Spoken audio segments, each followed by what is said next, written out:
박근혜 전 대통령이 어제 이어 오늘도 같은 남색옷에 또 여전한 손목보호대를 차고 출석을 했습니다.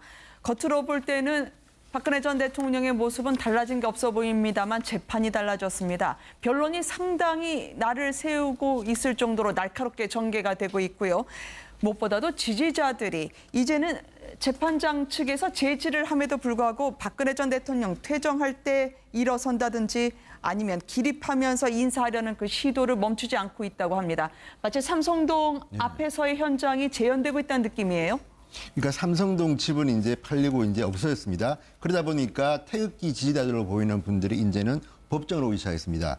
처음에는 이제 방청객으로 들어가는 게 경쟁률이 심했지만 지금은 이제 누구든지 원하면 들어갈 수 있을 겁니다. 그래서 그런지 모르지만 지금 박근혜 전 대통령이 들어오고 나갈 때 마치 판사를 대하듯이 기립을 한다는 겁니다. 그러니까 법원 직원들이 볼 때는 아, 이렇게 하면 안 되는데 법정에 대한 모독 아닌가 하는 생각했는지 모르지만 말리기도 한다는데 그럼에도 불구하고 꾸준하게 저렇게 하는 것이고요. 또 이제 그 사실 저렇게 하면 안 되는 거지만 법정에서 한 번씩 한마디씩 던지는 겁니다. 인민재판 하냐 또는 이제 박근혜 대통령이 뒤를 돌아보고 이제 눈길이 마주치면 또 이제 나름대로 이제 뭐 애정 표현을 하기도 하고 그러니까 저게요 간단치 않은 게 아마 지금부터 한 일주일에 3번, 4번 계속 재판이 진행되는데 아마 시간이 갈수록 점점 더 저 정도가 심해질 수도 있고요. 법원은 어쨌든 법에 의해서 이제 정돈을 하겠으나 과연 법만으로 저게 정리될지도 잘 모르겠습니다. 아, 저거는 법으로 엄히 다스려야 됩니다. 박 대통령을 지지하는 사람이건 반대하는 사람이건 저거는 이 법정은 단순한 법정이 아니라 그야말로 역사의 법정입니다. 그렇다고 한다면 그것이 그 재판장의 지위에 따라서 후세 누가 보다도 공감할 만한 그런 재판 결과가 나와야 되는데 거기서 뭐 소리를 지른다니 특히 뭐 어떤 증인의 증언이 마음에 안 든다고 거기에 대해서 뭐 야유를 한다니 이런 게 있어서는 절대로 안 되고 또 그렇게 나오면 증인들이 제대로 된 얘기를 못 하지 않습니까? 그렇게 되면 이게 왜곡된다는 이야기도 있을 수가 있기 때문에 절대로 저래서는 안 되고 재판장의 지위에 철저히 따라줘야 되는 겁니다. 그러니까 박근혜 전 대통령 지지자 측에서는 좀 기억하실 부분이 있어요. 저렇게 한다고 박 전 대통령한테 도움이 되지는 않습니다. 결코. 오히려 더 박 전 대통령을 나쁘게 궁지에 모는 방법이다. 그걸 좀 인식을 하셨으면 좋겠고요. 맨 처음에는 이제 첫 재판할 때는 이 재판 방청권을 구하는데 한 7.7대 1이었다고 하잖아요. 근데 너무 재판이 이제 지리하게 시간이 끌어지고 뭐 법리 논쟁이 벌어지거나 뭐 이런 쪽으로 가다 보니까 일반 시민들의 방청객이 줄어들면서 박 전 대통령 지지자 측이 들어갈 수 있는 경쟁률이 떨어지면서 이제 많이 들어가는 그런 현상이 나타나는 거거든요. 근데 거기서 인민재판이다 뭐 이렇게 소리를 친다거나 박 전 대통령을 향해서 경의를 표한다고 벌떡벌떡 일어난다거나 또 오늘 같은 경우에 사진 찍었다는 얘기도 나오거든요. 휴대폰으로.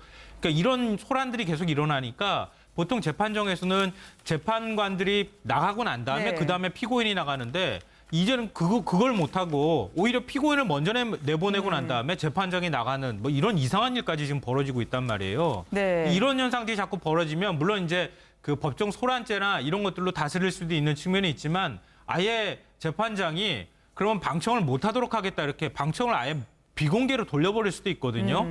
그러니까 그러면 오히려 박 전 대통령한테 힘주고 싶어도 줄 수가 없으니까 너무 이렇게 소란을 피우거나 이런 면에서는 좀 조심하실 필요가 있을 것 같습니다. 이렇게 병풍처럼 그렇지만 든든한 버팀목 삼아서 유영하 변호사의 변론이 어제 이어서 오늘까지 계단식으로 올라가고 있습니다. 블랙리스트 관련해서 아니 공무원들 나도 공무원 해봤지만 구질구질한 소리 하지 마라. 사표 내면 끝내는 거 아니냐라고 하다가 오늘은요. 유진윤 전 장관에 대해서 저격을 하던데요. 보고하라는 지시를 받았기 때문에 내가 반대하기 어렵다. 그래서 청와대에서 만들어준 그 리포트 그대로 국무회에서 읽었다고 하는데 상당히 어떻게 보면 비아냥거리는 태도로 한 전직 장관에 대해서 공박하는 것처럼 비춰질 수 있겠어요. 그러니까 지금 유영하 변호인이 하는 걸 보면 법정에서 유리한 유불리도 있지만 나름대로 박근혜 전 대통령과 그 시대에 근무했던 공무원에 대해서 이제 나름대로 비판하는 겁니다. 저는 이게 법리적으로 얼마나 도움이 될지 오히려 도움이 안 될 수 있는데 이런 거 저희가 뭐겠습니까? 아까 전에 방청객도 그렇고 지금 박근혜 전 대통령의 변호인들이 하는 걸 보면요. 우리가 욕을 좀 먹더라도 이것을 갖다 정치적인 재판으로 몰고 가려는 의도가 있는 것 같습니다. 자, 유진용 전 장관의 녹취에 이렇게 이야기합니다. 자, 자기는 굴욕스럽지만 한 글자도 틀리지 않고 그대로 읽었다는 겁니다. 네. 그런데 여기에 대해서 이제 박근혜 대통령 측에서는 뭐라고 합니까? 부끄러운 건 아나 보지? 그리고 문화부 공무원들, 이건 전 더 심한 거라고 보는데 문화부 공무원들에 대해서 유영하 변호인이 이렇게 말했다고 합니다. 이 유영하 변호인인지 다른 분인지는 모르지만 박근혜 대통령 측에서 뭐라고 했냐면 자, 공무원을 우리도 해봤지만 구질구질한 소리 안 하고 사표 내고 나왔을 것이다. 이게 어디서 나온 말이냐면요. 블랙리스트에 대한 부당한 지시를 받고 잘못됐다고 법정에서 증언한 데 대한 평입니다. 네. 저는요. 뭐 장관은 잘 모르겠습니다. 이건 굉장히 정치적인 자리지만 공무원들은요. 시험을 치고 들어와서 정말 이 사람의 평생을 걸고 하나의 일을 하는 게 공무원입니다. 직업 공무원입니다. 그런데 그 사람이 어쨌든 자기가 부끄럽지만 상관의 지시에 의해서 잘리지 않으려고 어쨌든 간에 일을 했는데 뒤늦게 뭐 양심선일 수도 있고 고백일 수도 있는데 그걸 보고 내 같으면 구질구질하게 이야기하지 않고 사표를 냈겠다. 정말 이런 말들은요. 정말 이 박근혜 전 대통령의 변호인들이 대한민국 공무원이라는 자리와 대통령의 자리를 어떻게 보고 있는가를 단적으로 드러내주는 겁니다. 저는 이런 발언들이 박근혜 전 대통령의 명예에도 결코 도움되지 않는 말입니다. 이런 데 대해서는 저는 박근혜 전 대통령의 변호인들이 뒤늦게라도 좀 사과라도 했으면 좀 좋겠다는 생각이 듭니다. 그러니까 박 대통령 변호인은 그러니까 이제 네. 사실 그 증인으로 나온 사람들에 대해서 어떤 도덕적이나 인격적으로 비난할 것이 아니고 네. 그런 진술, 그런 증언이 진실이 아니다. 그렇게 신빙성을 공격을 해야 되거든요. 네. 근데 그러다 보니까 이게 예를 들어서 뭐 유진영 장관이 그렇게 난 부끄럽지만 그대로 읽었다. 그렇게 되면 아니 명색이 장관님께서 그렇게 할 수가 있습니까? 이렇게 물어와야 되는데 부끄러운 줄은 아는 모양이지. 이렇게 돼버리면 네. 공격 포인트가 잘못된 거죠. 인격적으로 훌륭하고 나쁘고 그게 문제가 아니라 당신 말은 믿을 수가 없다. 사실하고 다르다. 그쪽에 지중을 해야 되는데 그쪽이 지중이 안 되면 이렇게 비난을 받게 되는 그런 결과가 오게 되는 겁니다. 그러니까 유영하 변호사의 저런 태도는 굉장히 오만한 모습이거든요. 네. 왜냐하면 박근혜 정부 하에서 이 공무원들이 얼마나 힘들고 어려운 삶을 겪었습니까? 그런 공무원들한테 또 한 번 저런 상처를 주는 것은 진짜 상처에 소금을 뿌리는 그런 행위거든요. 본인이야 검찰을 하다가 간두신 분 아닙니까? 검찰 하다가 간두면 바로 변호사 자격이라도 나오지만 이 공무원들은 방금 말씀하신 것처럼 시험 쳐서 평생에 그걸로서 자부심을 갖고 일하다가 간두면 20년도 근무를 못하게 되면 심지어 그거마저도 없지 않습니까? 연금마저도 없고 나와서 생활인으로서 살기도 매우 힘든 그런 삶입니다. 그런 걸 전혀 이해하지 못하고 저런 오만한 이야기를 하고 오히려 저 정권 하에서 힘들고 고통받았던 공무원들한테 한 번 더 상처를 주는 이런 태도를 갖는 것은 박근혜 대통령한테도 좋지 않고 본인한테도 좋지 않은 그런 태도라 봅니다. 지금 박 전 대통령 측에서 한 사람 한 사람 꼬집어서 얘기하는 걸로 얼마 전에 오늘 공판 중에 나온 부분이 있습니다. 바로 삼성의 이재용 부회장까지 비교하면서 이재용 부회장처럼 우리는 새벽 1시까지 재판할 체력이 안 된다. 이게 젊어서 끝까지 버틴다라고 얘기하는 것처럼 비춰지면 안 될 것 같은데요. 아니, 그러니까 지금 박근혜 전 대통령 변호인 측이 이 네. 재판을 어떻게 끌고 가려고 하는 건지 좀 의아스럽다는 생각을 하지 않을 수가 없는데요. 네. 아니, 재판을 받는데 여성이라는 연약한 여성이라는 얘기도 하고 뭐 그래서 지금 나이까지 지금 얘기를 하고 그리고 지금 증인으로 나온 사람들한테 저렇게 모욕적인 발언을 자꾸 하고 네. 뭐 이런 모습들을 보면요. 이번 재판을 진짜 정말 제대로 끌고 갈 의지가 있는지 좀 의심스럽습니다. 네. 박 전 대통령이 아무런 그 어떤 혐의가 없으면은 뭐하러 지금 재판 받겠습니까? 그리고 우리나라 재판이 언제부터 나이 있고 여성이라고 해가지고 배려해 줬습니까? 그건 아니라고 생각되거든요. 오히려 박 전 대통령이 그동안에 보였던 태도처럼 내가 죄가 없다, 당당하게 내가 재판에 응하겠다고 하면 오히려 더 꼿꼿하고 당당하게 그런 모습을 보여주는 게 박 전 네. 대통령을 지지하는 분들, 아직도 박 전 대통령에 대해서 아쉬움을 갖고 있는 분들한테 그나마 내가 선택하고 내가 믿었던 사람이 잘못된 것이 아니라고 하는 걸 보여주는 방법이잖아요. 네. 근데 거꾸로 된 게 어떻게 박 전 대통령도 자꾸 허물어지는 모습을 보이고 변호인 쪽에서도 그냥 시간 끌기로 일관할 것 같은 그런 느낌을 자꾸 주게 되면 오히려 국민들한테 믿었던 사람도 등을 돌리게 만드는 효과로 나타나지 않겠습니까? 좀 안타깝습니다. 이렇게 나는 60대의 연약한 여자. 그렇지만 전 대통령의 예우는 해달라. 일주일에 4번 재판은 받아들일 수 없다라고 하는 그 의도의 끝은 어디를 향하고 있을까요? 안민석 의원의 해석을 한번 들어보도록 하시겠습니다. 잠시호처럼 예. 구속 만료로 나오겠다는 그런 전략이죠. 예, 예. 4월 17일 날 박근혜 전 대통령이 구속되었는데 6개월 만료되는 시점이 10월 16일이거든요. 예, 그렇습니다. 이때 나오려고 하는 거예요. 그래서 지금 현재 모든 혐의를 부인하는 작전, 예. 그다음에 정인이 430명이에요. 그렇죠. 이거 천천히 가자 이거죠. 그래서 10월 16일 날 장시호처럼 나오겠다는 것이고요. 그저께 노승일 부장 재판에서도 그게 나타나지 않았습니까? 노승일을 이상한 사람으로 몰아가는 거예요. 그렇죠. 그거 다 전략입니다. 일단 박근혜 네. 전 대통령에 대해서는 이런 말씀을 드리고 싶습니다. 지금 자꾸 유영아 이제 변호사가 여성을 강조하고 나이 들었다고 하는데 저는 둘 다 저는 인정을 해야 한다고 봅니다. 다만 중요한 것은 박근혜 전 대통령도 헌법에 보장된 대한민국의 한 사람으로서 똑같이 대우받는 것은 맞습니다. 그렇다면 저렇게 말씀하실 게 아니라 과학적인 어떤 진단서라든지 저는 개인적으로 그런 생각이 듭니다. 박근혜 전 대통령이 박근혜 전 대통령보다 훨씬 젊고 강인한 분이라 하더라도 일주일에 4번을 재판을 받고 새벽까지 재판을 받는다면 힘든 건 맞거든요. 네. 그렇다면 여기에 대해서는 과학적인 근거가 있으면 정말 힘들다. 그런 의사 진단서라든지 이런 걸 가지고 해서 뭐 횟수를 줄이든지 네. 또 시간을 줄이든지 이런 저는 필요하다고 보는데 다만 이제 감성에 호소하면서 과거에도 유영아 변호사가 여성이라는 점을 몇 번 강조하지 않았습니까? 저런 식으로 접근하는 방법은 옳지 않다고 보지만 지금 제가 보는 좀 뭐 박근혜 전 대통령의 최근 모습 보면 붕대도 안고 있고 이런 것을 보면 결코 건강해 보이지는 않습니다. 그렇다면 과학적인 진단에 의해서 횟수를 줄이는 것 이런 거는 모르겠지만 어쨌든 여기에 대해서는 재판정에서도 그러니까 판사도 조금 고려해야 될 것 같다는 생각이 듭니다. 저는 전직 대통령이라고 해서 또는 네. 뭐 고령의 여성이라고 해가지고 일주일에 4번을 해서는 안 된다.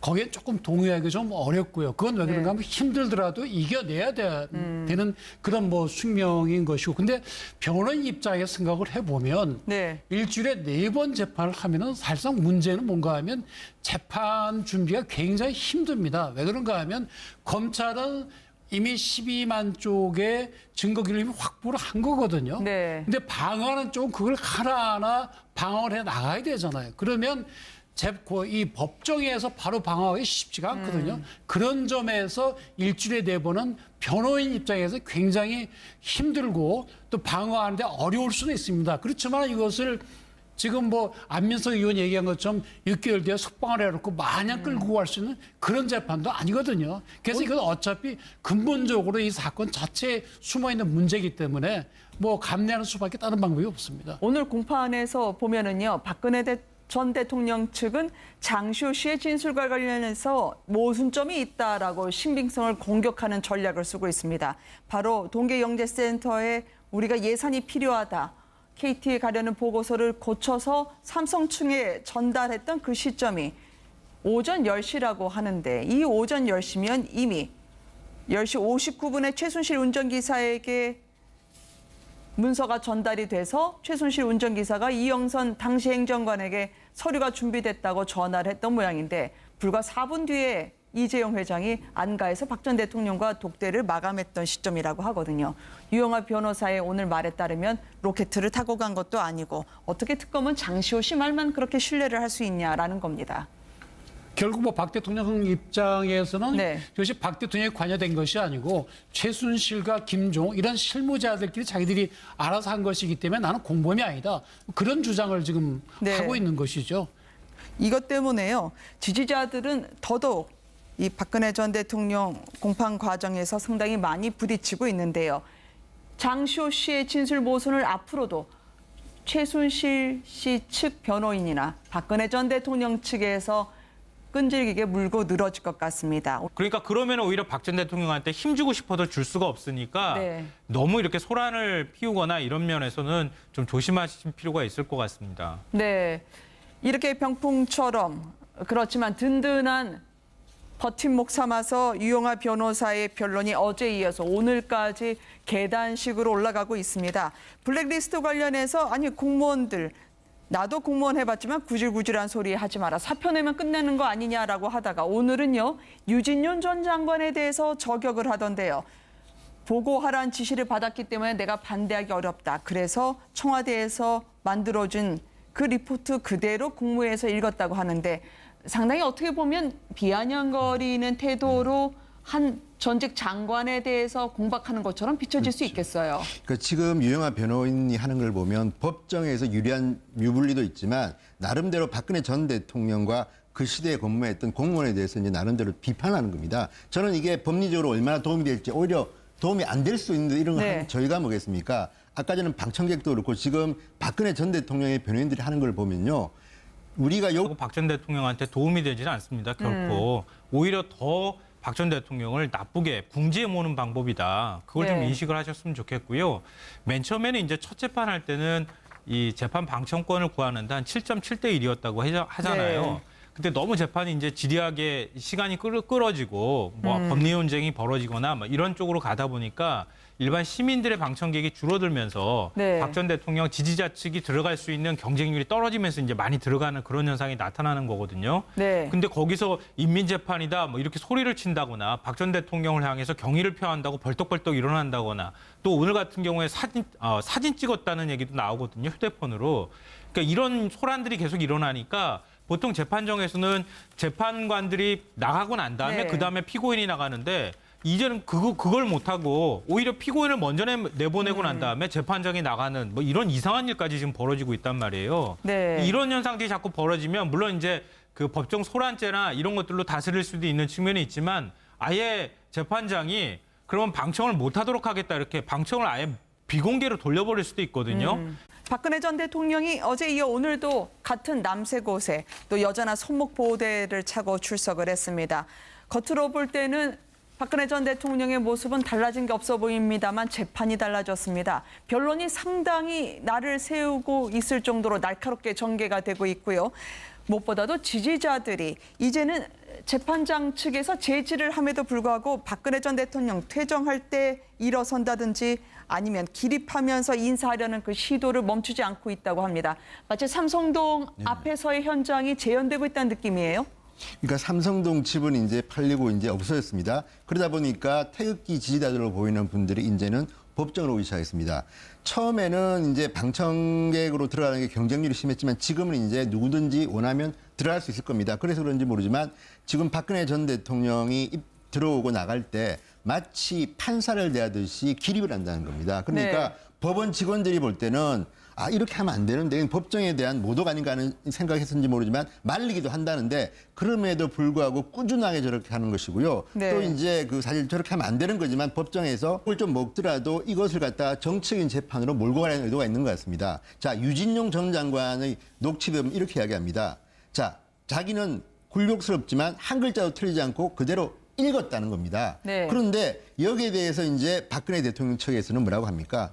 부끄러운 건 아나 보지? 그리고 문화부 공무원들, 이건 전 더 심한 거라고 보는데 문화부 공무원들에 대해서 유영하 변호인이 이렇게 말했다고 합니다. 이 유영하 변호인인지 다른 분인지는 모르지만 박근혜 대통령 측에서 뭐라고 했냐면 자, 공무원을 우리도 해봤지만 구질구질한 소리 안 하고 사표 내고 나왔을 것이다. 이게 어디서 나온 말이냐면요. 블랙리스트에 대한 부당한 지시를 받고 잘못됐다고 법정에서 증언한 데 대한 평입니다. 네. 저는요.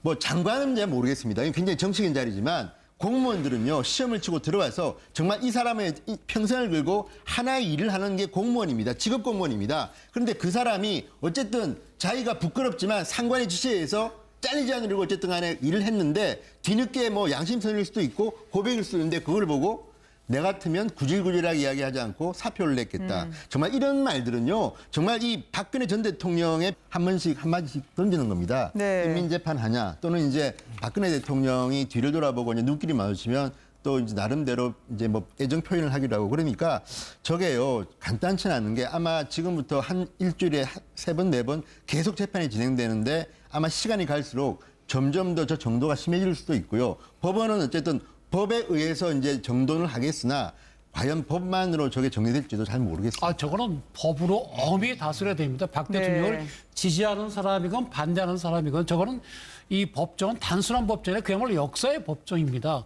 그렇다고 한다면 그것이 네. 그 재판장의 지위에 따라서 후세 누가 보다도 공감할 만한 그런 재판 결과가 나와야 되는데 거기서 네. 뭐 소리를 지른다니 특히 뭐 어떤 증인의 증언이 마음에 안 든다고 거기에 대해서 뭐 야유를 한다니 이런 게 있어서는 절대로 안 되고 네. 또 그렇게 나오면 증인들이 제대로 된 얘기를 못 하지 않습니까? 그렇게 되면 이게 왜곡된다는 이야기도 있을 수가 있기 때문에 절대로 저래서는 안 되고 네. 재판장의 지휘에 철저히 따라줘야 되는 겁니다. 네. 박근혜 전 대통령 지지자 측에서는 좀 기억하실 부분이 있어요. 저렇게 한다고